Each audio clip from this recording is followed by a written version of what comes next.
ঠান্ডা হইছে না এটা পক্ষের কষ্ট হয়েছে না রে হ্যাঁ এরকম কষ্ট করে বাসাটা বানাইছে এই যে কষা কই আছেন কই আছেন কষা এটা না না এই যে নাসনি এই যে এর ভিতর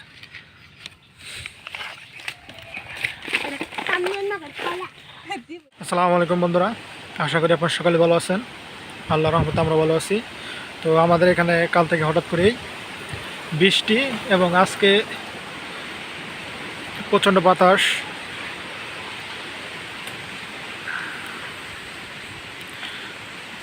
আকাশও অন্ধকার হয়ে আসছে কিছুক্ষণের ভিতরে বৃষ্টি চলে আসবে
বন্ধুরা বৃষ্টির পরে আরও একটা দিন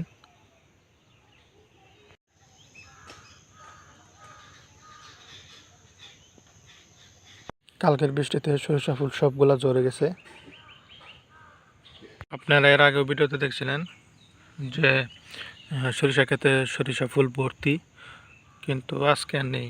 কালকে বাতাস এবং বৃষ্টির কারণে সরিষার সবগুলো ঝরে গেছে।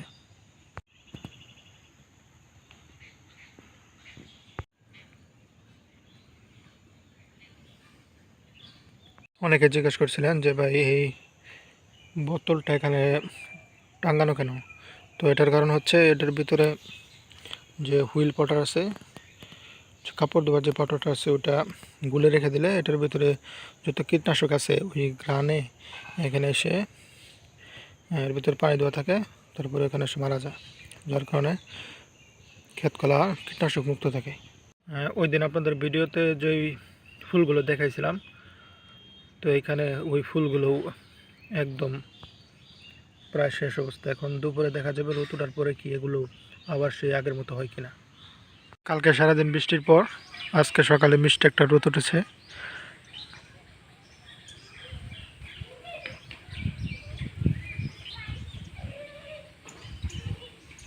পৃথিবীর সব ফুলেই মনে হয় মধু আছে। এইখানে মাছি মধু খাচ্ছে, এইখানেও। এটা একটা মালটা গাছ ছিল, ছাগলে আর গরুর বাছুরে একদম খেয়ে পাতাগুলো খেয়ে একবার শেষ করে দিস। এটা জ্বালানোর সম্ভাবনা নাই, নিচে আগাছা জমে গেছে।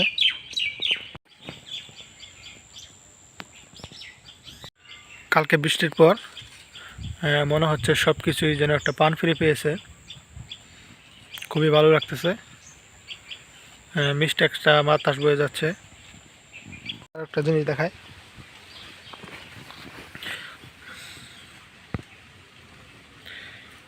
এইখানে মিষ্টি কুমড়ার যেটাকে আমরা গ্রামের ভাষায় করা বলি, সে করা, এটা পরে বড় হবে। বড় হলে আপনাদেরকে অবশ্যই আমরা রেসিপি করে দেখাবো। এখানেও আরও আছে পাতার ভিতরে। আপনাদেরকে আরও একটা জিনিস দেখাচ্ছি।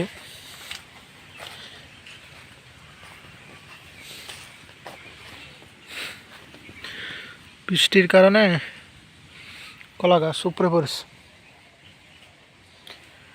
একটা পাখির বাসাও ছিল,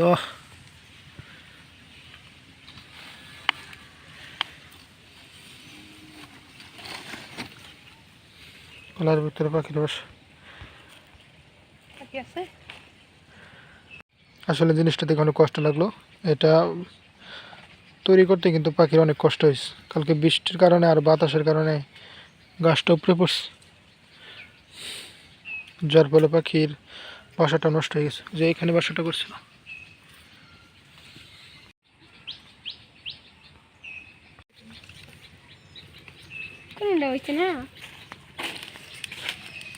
এটা পক্ষীর কষ্ট হয়েছে না রে?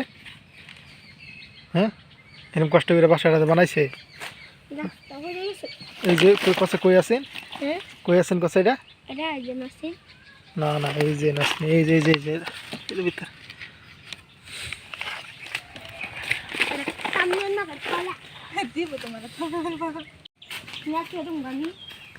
কি করবেন?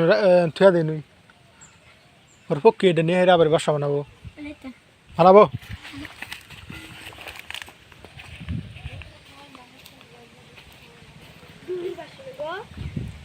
কি জানি কি আর বাসা জানি। ধন্যবাদ সকলকে, আজকের মতো এখানে শেষ করছি। সকলে ভালো থাকবেন, সুস্থ থাকবেন। আসসালামু আলাইকুম।